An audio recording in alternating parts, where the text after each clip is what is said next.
The amazing people at Logitech G ANZ has sent out their latest and greatest, the G502X Plus. I'm going to show you a bit of an unboxing. I'm going to be using it in action, and we'll see what updates or changes Logitech has made to such a legend of a mouse. Now, some of you guys may know, and as I've said before, I've been using the G502 for years, man. And I've had the G502X Plus for, I'd say, roughly about a week now. To be honest, something that's been around as long and something as popular as the G502, what would you actually change or update to make it different or better? In my opinion, Logitech have made a few changes to the mouse, but still managed to keep that same historic look and feel that the G502 has always had. Let's have a look to see what you get inside the box.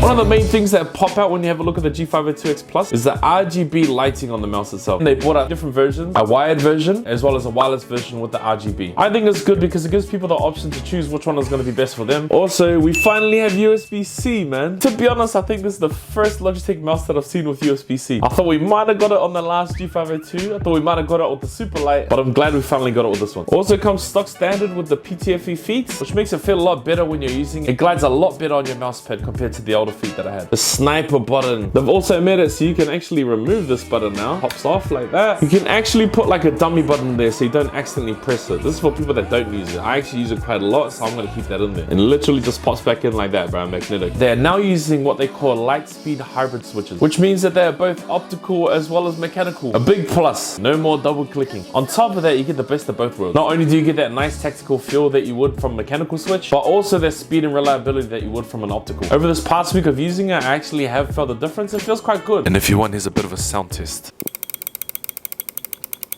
It's still rocking Logitech's Lightspeed technology, so you can use it if you have a compatible mousepad and you're not going to have to worry about charging it, as well as a Hero 25K sensor. The mouse itself does feel quite sturdy, and to be honest, I think it will suit and cater to most grip styles. The textured rubber grips on both sides of the mouse, in my opinion, do help with using the mouse. Gives me a bit more control over the mouse when I'm using it, especially while playing FPS games. Personally, my hands are quite large, so the shape and design of the mouse help out so much. I will say that the scroll wheel does feel different, for the better to be honest. It still has the infinite scroll wheel capability if you need to, but I feel like the scroll wheel is like lighter and a bit smoother, I guess. As you can see, gone are like the deeper grooves that were in the scroll wheel. They've kind of moved to somewhat of a streamlined, textured, kind of lighter kind of grip. Again, different, but I like it. Other than that, the look and feel of the mouse is almost identical. Probably the only things that I feel that are different is the placement of that sniper button that's on the end of your thumb, as well as these side buttons over here. I could be wrong, but I feel like they've made them bigger. They feel like paddles almost. Again, different, but I like it. One of the things that I did notice about this button though is that you can actually not only take it off,